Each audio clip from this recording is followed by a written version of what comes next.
Hello and welcome to a little talking trope mini for your midweek. Woohoo! We just wanted to expand on our last topic, which was Netflix teen rom-coms, to focus in a little bit more on a particular pair of rom-coms that are more similar to each other than the other ones are to each other, and Yeah, also more different in quality, in tone, in enjoyment factor, and in reception, especially. yeah, So we definitely. wanted to expand that conversation. Yeah, so today we're diving into two Cyrano de Bergerac adaptations that have come out in the past like 3 years, both of them.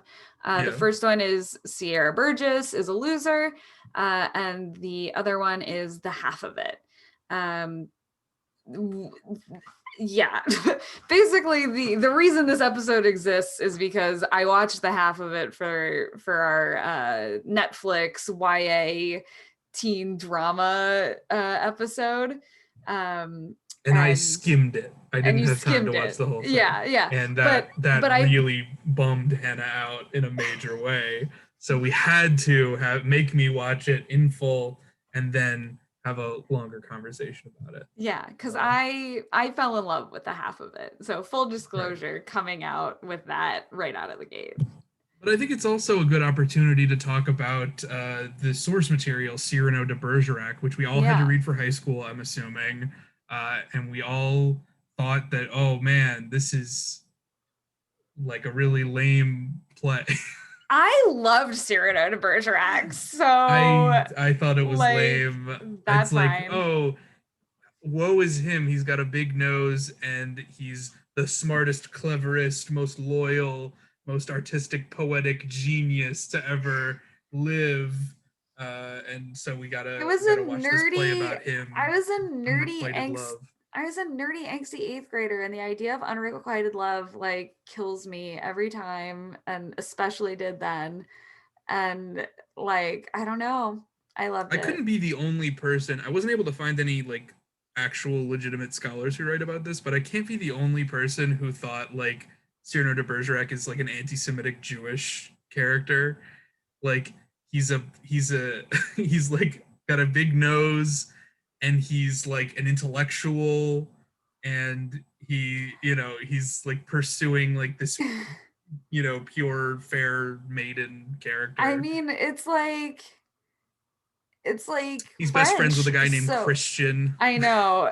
I mean, it's a French play, right? So, Yeah, or very it's set in France. Like, in and it was written in 1897 or something. so Like the the chances Dreyfus that, affair was not too long after that. yeah, yeah. But I don't know. I think of him as kind of like a anti-Semitic Jewish character. It's Playfully entirely anti-Semitic, possible. delightfully anti-Semitic, we'll say. Yeah.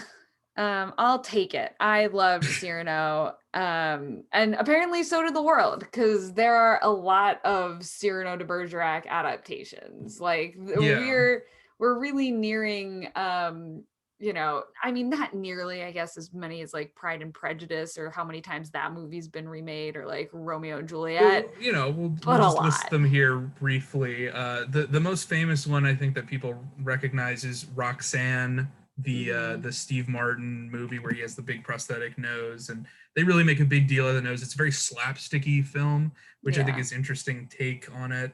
Um, and then after that, there was a weird one. It was the first gender swap, I think, which was The Yeah. Truth About Cats and Dogs with Uma Thurman and Janine Garofalo, where rather than it being like love letters that get like things switched around in terms of who's saying what, it's that she hosts a radio show that is about pet advice, and Uma Thurman is like just her hot friend who knows nothing about pets. Mm-hmm. And so the guy falls for the voice, but thinks that the voice belongs to a tall, Uma sexy Thurman. blonde. And so Yeah. it can't be Janine Garofalo, who's very short. I don't know. It doesn't work because again, like Janine Garofalo, perfectly good looking person. Yeah. A lot of these, I think like if they just added like a huge nose, like a big prosthetic nose, like it would work better. Right. 'Cause at least then they'd have something to be really insecure about. Right. Right. And I mean, we talked about this a little bit in our YA teen romance on Netflix episode. But like Sierra Burgess falls directly into this trap as well, you know, Right. where Yeah. like the main actress is like Why Hollywood too ugly. afraid to give your Stranger Things actress a huge honkin' schnozzle? Uh, whatever. Um, Another one that came out very recently was hashtag Roxy, which is like a very like we're gonna modernize that Cyrano de Bergerac story. That we're gonna modernize the hell out of it. So now instead of being like a poet and a raconteur, he's like Mhm. a hacker. He's a Oh he's a my God. he's a hacker who hacks things. Although there's hacking involved in Sierra Burgess as well briefly. So Yes. weird. Um, Well, and then this there and Sierra was Burgess came out in the same year. I believe Sierra Burgess was also 2018. yeah, that's right. But this one's not Netflix affiliated, No. and it's a man with a big schnozzle, Um, and you know he's doing his thing. It's yeah, fine. It's it's whatever. fine. I think it's got a Twilight actor in there to play the hot guy or something. Mhm. Um, then there was Let It Shine with the Everybody Hates Chris actor on the Disney Channel. It's a DCOM. Anybody remember Let It Shine, about the No. rapper who's rapping for somebody who's got a better face, but he's the rapper. I don't know. It's stupid. Like Everybody Hates Chris guy looks fine. He could be a rap star. Who knows? Right. This is Um, so weird. and then Whatever It Takes was sort of like, I guess, a logical extension of the Sierra Burgess thing, which is, or of the Cyrano de Bergerac thing, which is Mhm. you just have two guys and they're both trying to get the opposite girl of their Mhm. personality. And so they switched personalities ish. It's It's not like dumb. a Freaky Friday thing. It's like they teach each other how to be more like the other one to get the girls. And James Yeah. Franco's in it. Yeah. So Weird. it's been done. It's been done. Um, I mean, like, the whole premise is definitely a little cringe, you know? Like, you know, you are playing kind of with someone's feelings and tricking them into liking you, and, you know, that's not particularly ethical.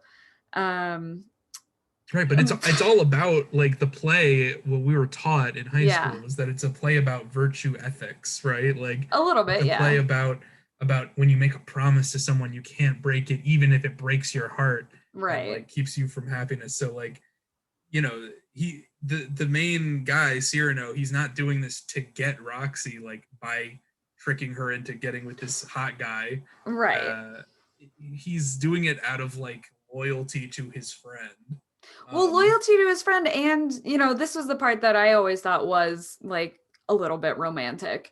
You know, is the idea that you love someone so much that you are willing to sacrifice your own happiness for their happiness. You know, like right, if they could only be happy with this other Christian person, or right? this other person, whatever. Yeah. All right, I guess that is somewhat romantic. It's just, also Doesn't do it creepy. for you. So, you know, I think Sierra Burgess is a more not self-aware, but more, self-awarely taking the plot and just repurposing Cyrano de Bergerac for today. There's a lot of like moments where it's clearly referencing a specific moment in Cyrano, like when Sierra Burgess is like in the bathroom and Veronica, the mean girl, is like, move it, Frodo. And she's like, actually, Frodo wasn't ugly. It was Quasimodo who was ugly in a totally different book. And it's like, that's supposed to be like Cyrano saying, like, oh, you're only saying that my nose is very big when you could be saying that it's so big that my mother couldn't get me out of her womb because my nose is so big. Like he comes up with Yeah. other Right, other. like Cyrano, is Eminem in 8 Mile, where he's like, "Oh, I'll Yeah, fucking no, troll myself first before the other guys can, so yeah. don't even worry about it." Is 8 Mile a Cyrano de Bergerac adaptation? No, no, it's No. not.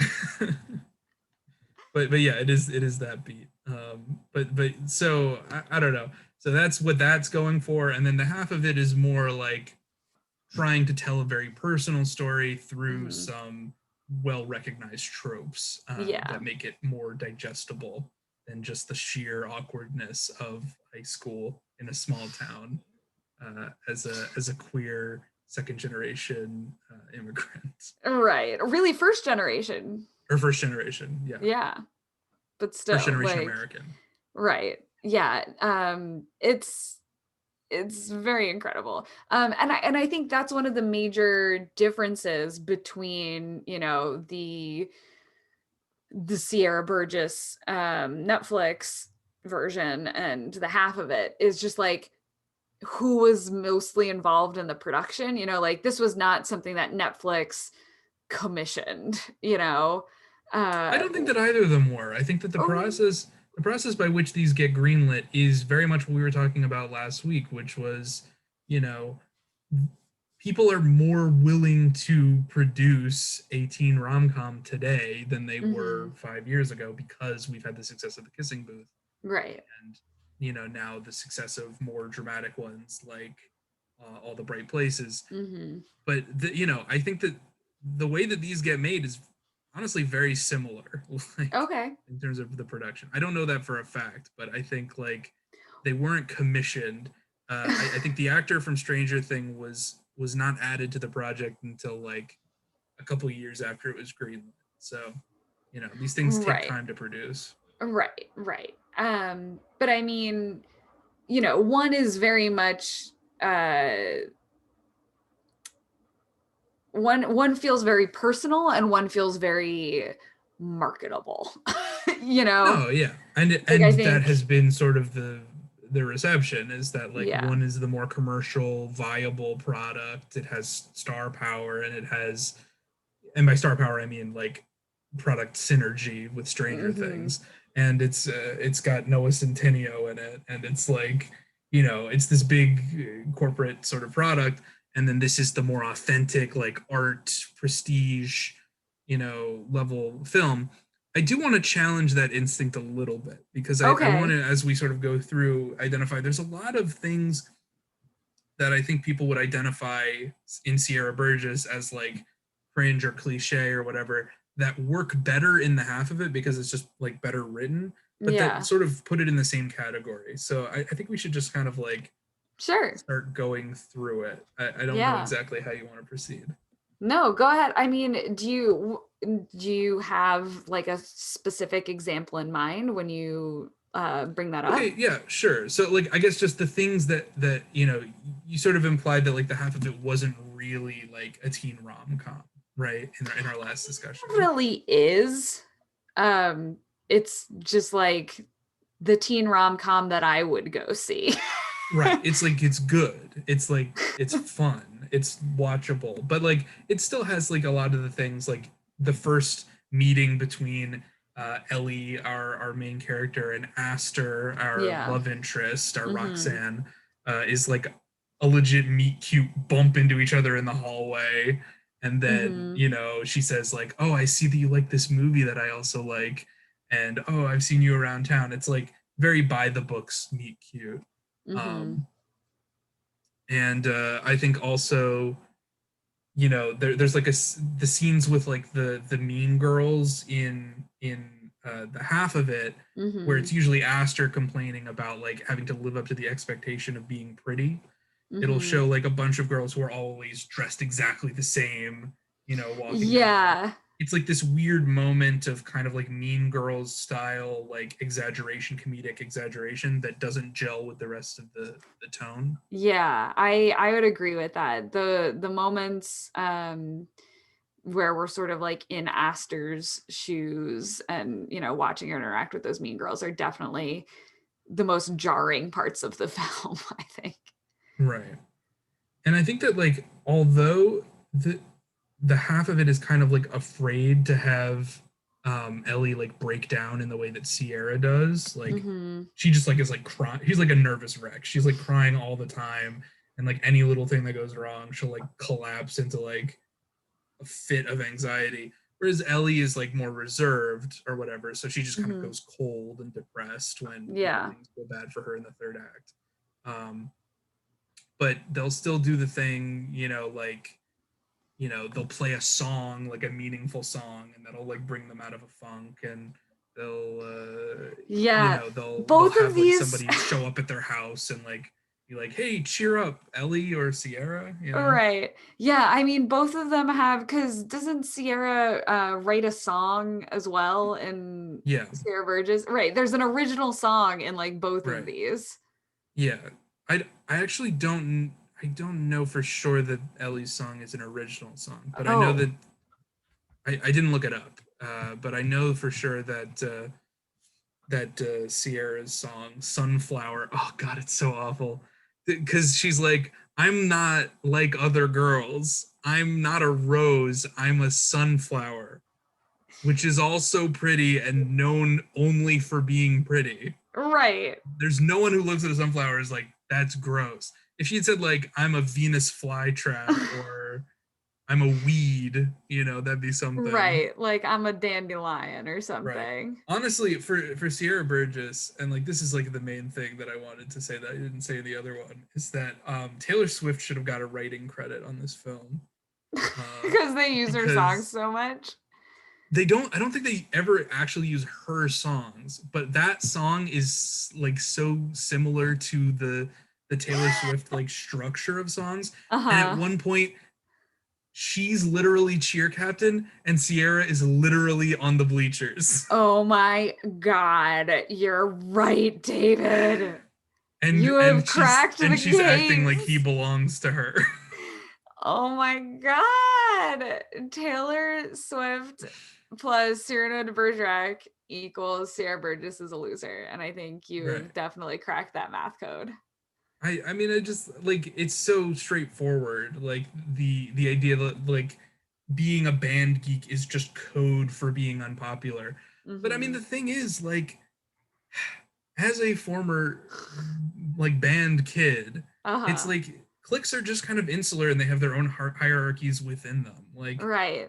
it's hard to measure hierarchies in high school outside of cliques. I mean, again, I think we have a hard time doing that because our high school was so large that, But you I mean, it's know, just like you're telling me that like she couldn't find like a hot band kid to like hook up with at band camp. I mean, that's no, like I the whole plot agree. of what American Pie. I've never saw American Pie, but the No, I I'm just agree. saying like The band kids, there are hot band kids, there are not hot band kids, there are charismatic band kids, and there are awkward band kids. I I'm just 100% saying the agree. fact that she like thinks of herself as somebody who could never be loved because she's a monster, like is kind of Right. insane as a band kid where she would have seven little, clarinet playing or saxophone playing boys just like huddled around her at all times being like, "Ugh, you're so You're cool. I just think like you're right. so smart and like cool.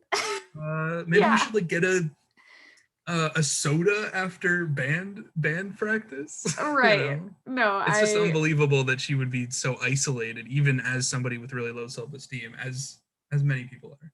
right. I mean, I wouldn't say entirely unbelievable, but like I think it's certainly incredibly overblown, Right. because like we've said, she is not particularly bad looking. Like she's a Sure. very attractive woman, like the end. I want to know like what do you see as like the key differences that make the half of it work whereas Sierra Burgess doesn't work as much.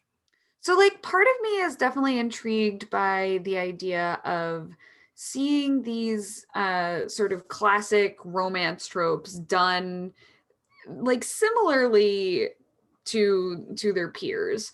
Um, but done in some way that is slightly new with like the characters themselves, like, you know, make it Okay. queer, make it black, make it Asian, you know, like do it, take this piece of, you know, traditionally white, straight, heteronormative media and like just move it slightly to the left and like do it and kind of do it again, but do it with new characters. And I think if you're doing that from a place of authenticity, then you end up with new perspective on these stories, you know, because I think Okay.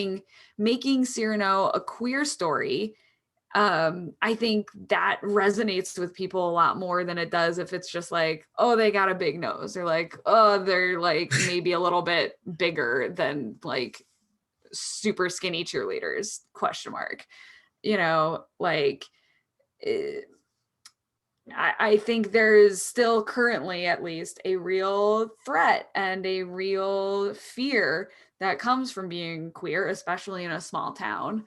Right. I think um it's the centering of the small town, the extreme religiosity, the mhm, church as not only like the town's like epicenter, but also Ellie's connection to other people is almost entirely through the church and her organ playing. mhm. Um, so yeah, I definitely think that there's meaningful use of the um, of the representational choices that they make. They're not Mhm. just for prestige. It does Right. impact the story in like a real way. But that Right. also And is part of prestige, right? Like the idea that you have to make it worth it in order to feature these to feature more diverse casts. right, but you know, It has like to work in the I story. I think that's why, you know, like even something like Crazy Rich Asians, which like was so boundary breaking because it was basically just a traditional romance, but it's set with like super rich Asian people. And Sure, like yeah. that's the only difference. But like I am not a person who generally enjoys rom-coms or like going to see them. I find them rather dull usually because a lot of Mm, the tropes feel super similar and really expected. Um, but I think getting to see these stories in like this slightly new perspective where, hey, it's these characters telling this story and like here's why these tropes are popping up in their stories, you know, and they're not their traditional reason why they're popping up in these more western or heteronormative stories. sure. Because you know, like I think Ellie's perceived fear is a lot more real than Sierra's. You know, I mean, like you know, it's a fear of social exclusion in a very temporary way because it's high mhm. school and high school doesn't last. Right. But like queerness There's that scene where does the last. cool teacher there's that scene where the cool teacher is like, you know, like what's a better place to meet, you know, kids who are like you is college. Yeah. So don't worry about high school. Both of these movies have a cool English teacher, Yeah. which is, you know, it serves to highlight how proficient in writing the protagonists are.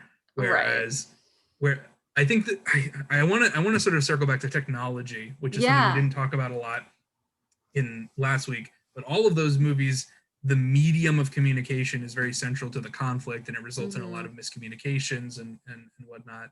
But it's essentially central here uh, because, yeah, at a certain point, at least when Ellie stops writing letters, it's all like text and Mhm. calling and trying to communicate using technology, and you have to replicate people's emoji use so that you don't come off differently in text than Yeah. this other person. I agree that the mode of communication is definitely central.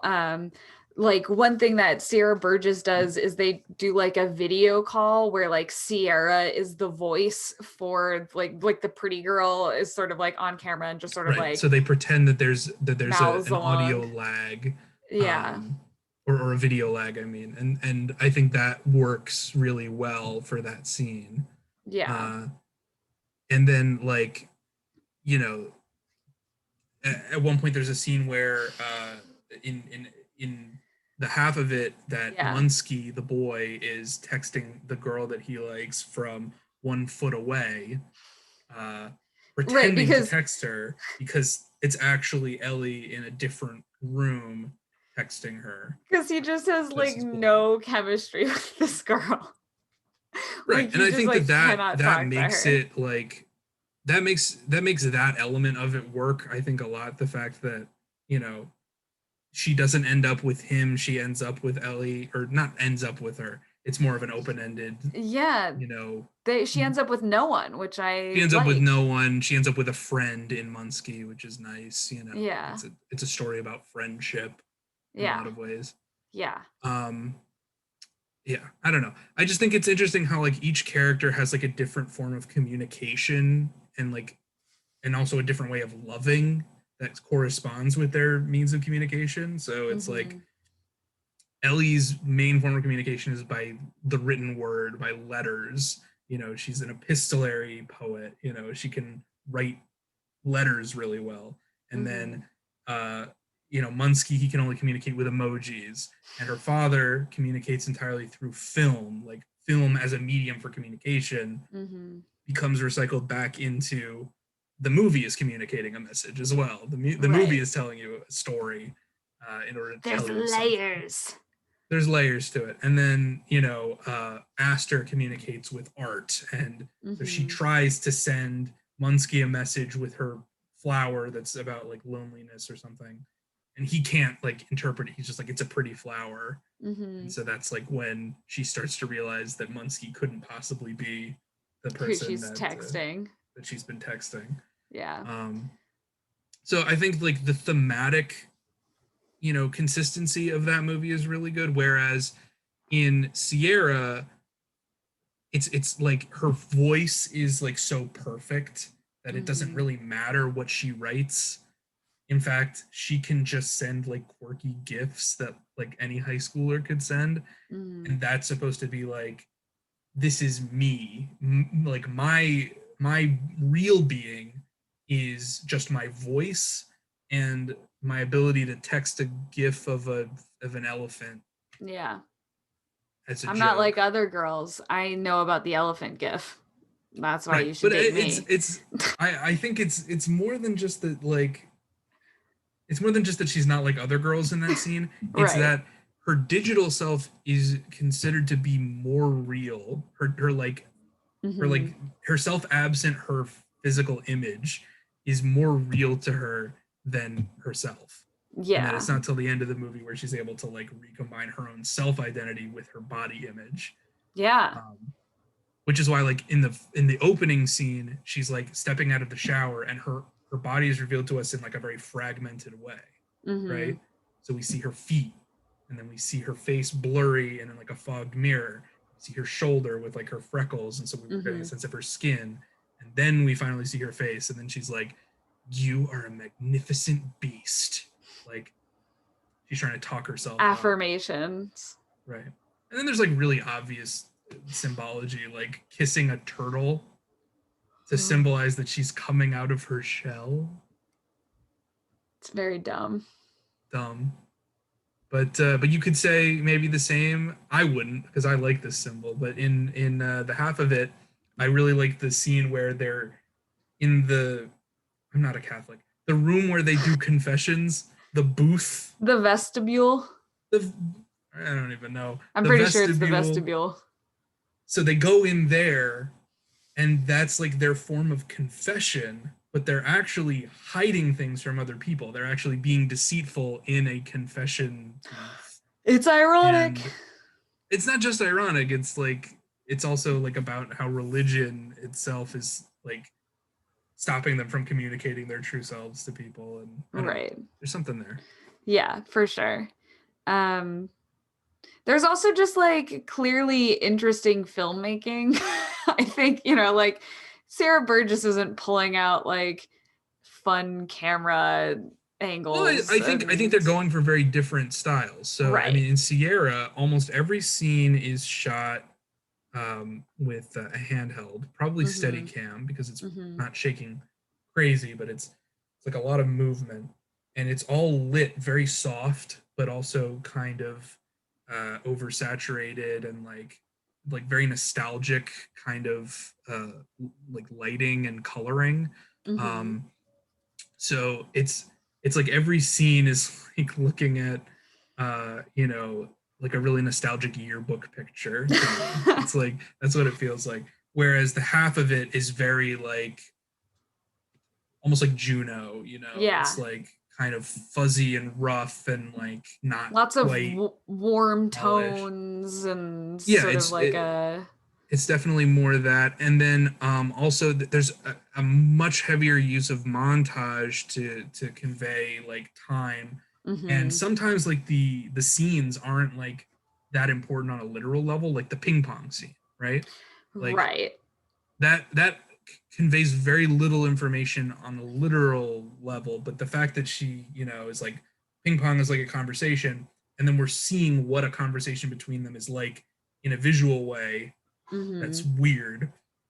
And then, you know, all the like cutting around, you know, her uh tutoring Munsky in the booth and like drawing things on like a board to make it look Yeah. like football, like it's conveying the energy of learning a lot of new things very quickly, but Yeah. it's not literal. It's all kind of montage, I think. Right. But I think it works, you know, like we don't need No, to definitely. know all the details. Right. But I think it's Um, interesting to compare that to like the tutoring scenes in Sierra where they're all like told in real time, mm-hmm. and you're right there in the moment in this house that you're supposed to hate because it's like a poor people's house. I don't know, we're supposed to hate her house, right? I think so. Yeah. It's very classist. Right. So you're very like in that space and you're experiencing trying to like learn while your environment is preventing you from learning. Like Right. she's not stupid, she's just poor. It's kind of the is kind of the message of that scene, Right. which is not super comfortable. No, it's not. Whereas, you know, like Ellie is certainly not like no one in this small town is really like super rich. Yeah. Aside from like the guy who like owns the town, who, you know, Aster is sort of dating question mark. Like honestly, I feel like Trig. everyone's kind of being disloyal in the half of it, you know. It's high Um school. It's yeah. whatever. But I know people definitely get on Cyrano about the like you know, the cheating angle of it. Right. And on Sierra, yeah, Yeah, definitely. yeah. I mean, let's talk about immorality. Sure. So like a lot of people really hate that Sierra Burgess kisses the boy while his Yeah. eyes are closed. Yeah. Uh, while and then goes on to like publicly shame uh Veronica on social media because she kissed him, even though that was already their plan. So it's Yeah. like their explanation for this is like Sierra is a person with low self-esteem. Which is a horrible like explanation. Right. But you know, you compare that to Ellie, who does a Mm-hmm. lot of similar things. She, you know, is clearly pursuing Aster and Mm-hmm. not really giving a shit about like Munsky's like success in that realm because she's trying to kind of save Aster for herself while deceiving her about what she looks like and what her, you know, Mm-hmm. what gender she identifies as. Right. Um, and so you know, there's still the same like amount of deception, maybe, or would you consider Sierra still to be more? I think it's like again, it's not great. Um but like Sierra's I mean, I think it's worse because she takes it into the physical realm. Like I think it's certainly an emotional violation that's being committed by both of these people. Um but, you know, there's a very consensual kiss that happens at the end of the half of it. Um and, you know, everyone knows who they're kissing. Sure. But like, you know, the idea of Sierra is it's like, you know, if you were expecting to kiss one person and then you have to kiss another Another person, person. that's like technically sexual assault. Like Right. that's not, you did not Right. consent to that, you know? It's not good, certainly. It's not good. Uh and yeah, I think the other thing that really bothers me about Sierra that is not present in Ellie's case is Hmm. the pretending to be deaf scenes, which Yeah.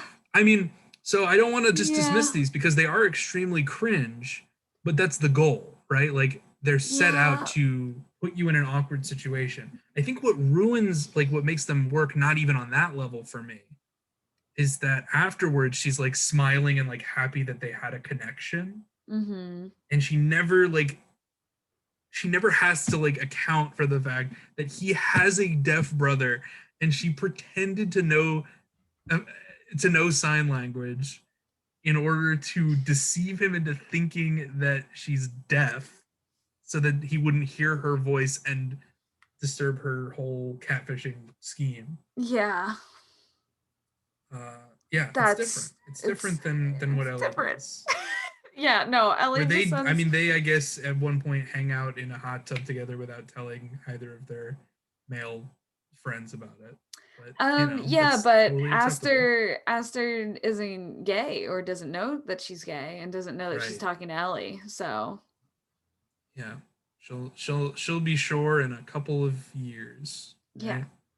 she's got to go to Um, college and get really gay, just like everyone else. yeah, let's talk about college real quick because like getting into college is like a theme in both of them. Mm-hmm. But for Ellie, it's like about leaving her father alone or something. Mm-hmm. I don't know. I couldn't Yeah. really follow her, like her leaving the town, like what exactly that was. So her And mom then died and her dad shut down, and she had to basically step in and sure, basically do his job. And her dad right. was kind of refusing to learn English and be a part of the world. But did And she still apply to this school and just wasn't telling her dad, or that part at the very end, it seemed like she was going for like a stay or something. Like I couldn't it was quite also figure it out. confusing. There was a moment where Munsky takes some letters that are addressed to places that I don't think had been mentioned in the rest of the. They had that they were places that he had been talking about where he wanted to potentially get like food critics basically to try his Uh, sausage taco and so he thing. finally got the got the guts to Yeah. mail them, and that's what that was. Okay, so Yeah. the idea of getting out of the small town is part of it. Where Yeah. Sierra wants to go to Stanford, which is a just generic good college that's hard to get into. Mhm. Why does she want to go to Stanford? What does she want to study? Unimportant. The Yeah. point is that she goes to this horrible counselor person who's like, do you speak any foreign languages? And she's like, well, three. One of them's Mandarin. She's like, Mandarin? Do you know who speaks Mandarin? Bunch of fucking Chinese people. I don't, it doesn't make any sense. Obviously, being able to speak What? Mandarin is good for a college resume. Getting Yeah. straight A's is good for a college resume. At a certain point, it just becomes it's about your letters of recommendation and your SAT essay scores. and your No, SAT yeah. scores for sure. She said she got Yeah. almost perfect on her SATs. Ugh, So it's almost like not getting into Stanford. she's like, "Are you kidding me? You're not getting into a school unless you start a movement." And so that's why she like tries to join the boys track team, and it's Mhm. like played for laughs that she's too not athletic to Yeah, this do dumb that. girl being on the boys team, so dumb. It's just like a subplot so that I guess her entire life doesn't center around boy, Yeah, one but it good doesn't boy. affect the plot particularly. Well, at the end, you see that she got into Stanford, so it was Oh, so never it a paid problem, off. right?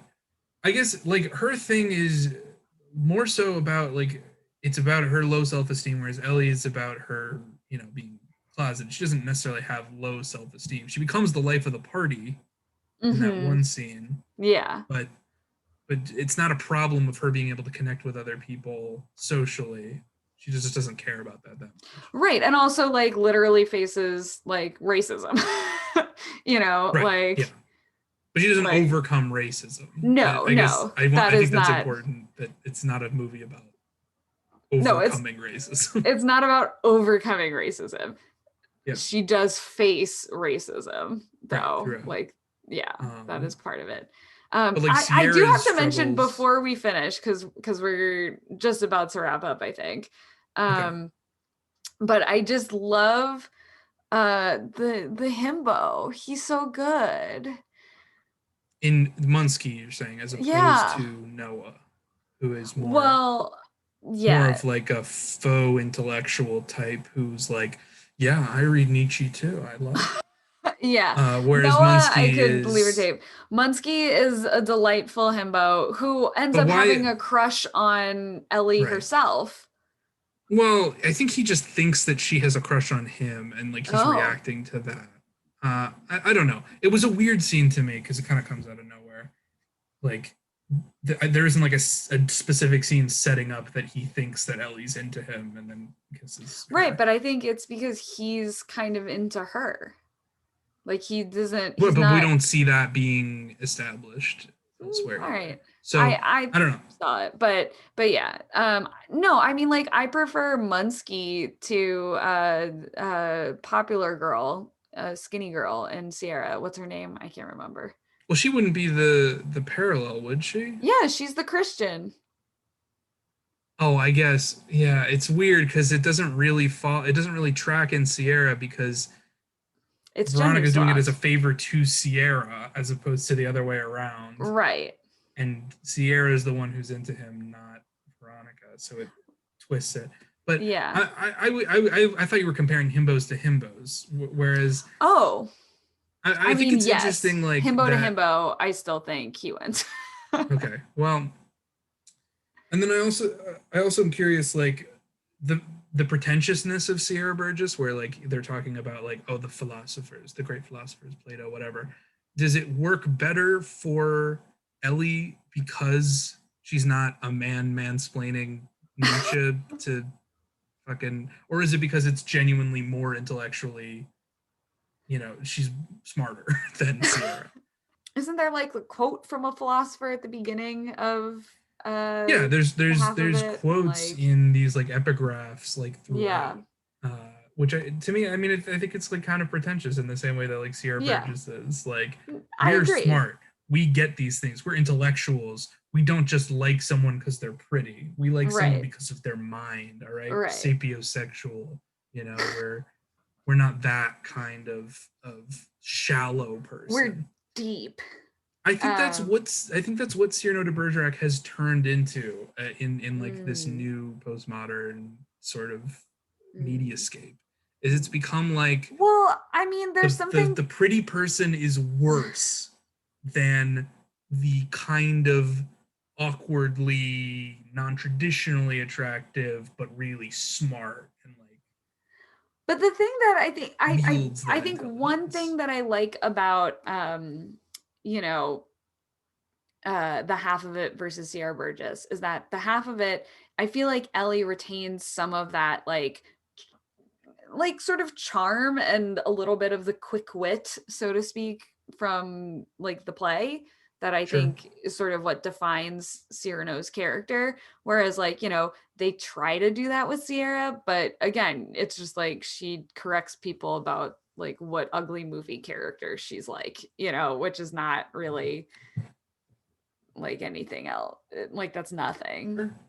And I think that you know, I agree that both of them have little bits that are kind of pretentious. But I think that the aesthetic of the half of it earns that pretension a little bit more than sort of like the pop candy vibe from Sarah Burgess. Yeah, I think there's a lot more that we could talk about this. I think we could go on for hours, but I don't know if either film really deserves it. I think the main ending should be half of it is worth checking out. I think Sierra Burgess, it certainly has cultural resonance in a lot of the Mhm. hate that it gets, and I think that it's an interesting movie, but I don't think that it's as enjoyable. It's kind of like fun trash, you know. Yeah, That's not to denigrate the filmmaking. It's just to put it in a different category for me personally. Than it's not that deep, basically. Well, the depth is what you read into it. Again, like I said, the opening scene of like revealing her body in pieces and her split, identity through technology, and her relationship with her parents, who are these 80s stars who were hot in the day, but now are old and they're considered the greats, and her living up to that. There's like a metatextual element to all of it. So I think Sierra has depth. I think there's stuff to analyze. I just don't think it's as fun to watch as that. For me personally. All right, fair enough. I would agree. Go watch the half of it, and we'll see you at our regularly scheduled time next Thursday. Bye. Yep. Tweet at us if you want us to do more minis like this and more deep dives on other episodes or movies that we've talked about. Yeah,